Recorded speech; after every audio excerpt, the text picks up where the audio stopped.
Último combate de la tarde. Final de Sanda absoluto menos de 75 kilos. Color rojo y subcampeón de España 2014, Diego González Peña. Color negro, tercero campeón de España 2014, Adán Nieto de Román.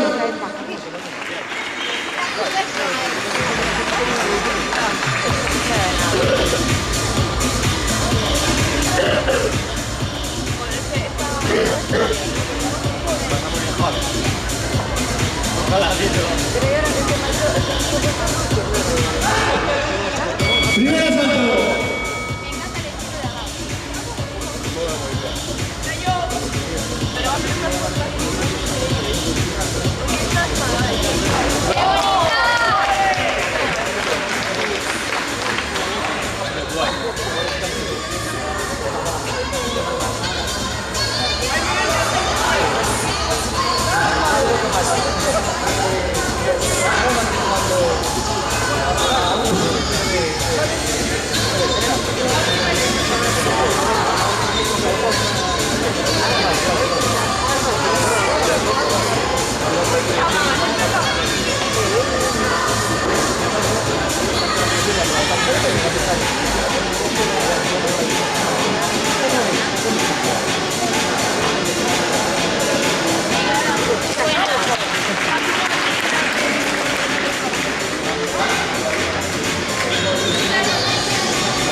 A lo mejor nos grabaron.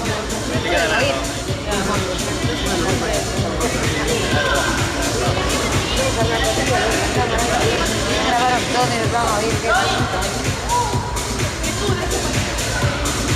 No te mola.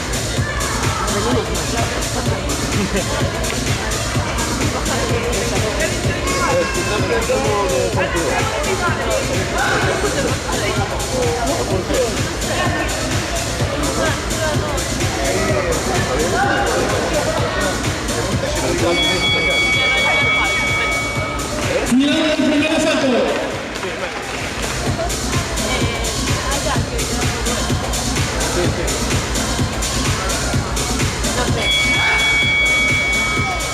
Segundo asalto.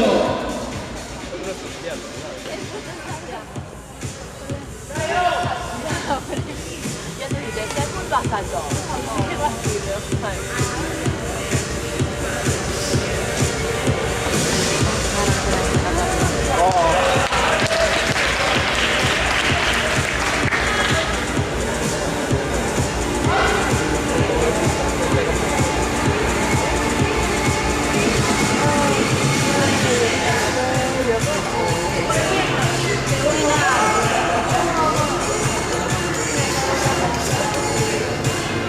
¡Aguanta!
final del segundo asalto.